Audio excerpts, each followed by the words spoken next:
Première étape, les secouristes français rencontrent les autorités locales.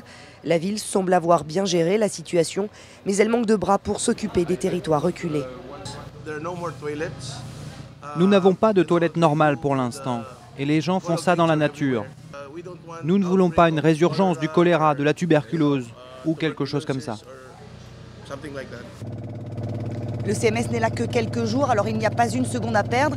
Direction les petites îles de l'archipel de Bantayan, où certaines populations n'ont pas encore vu l'aide internationale. Les secouristes découvrent une île dévastée par le typhon. Aucun toit n'a supporté la puissance des vents.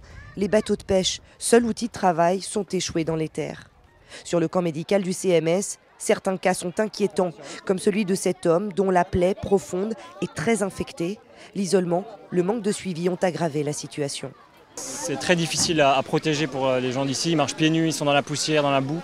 Et du coup, c'est typiquement une plaie qui s'est surinfectée et qu'il faut retraiter de nouveau.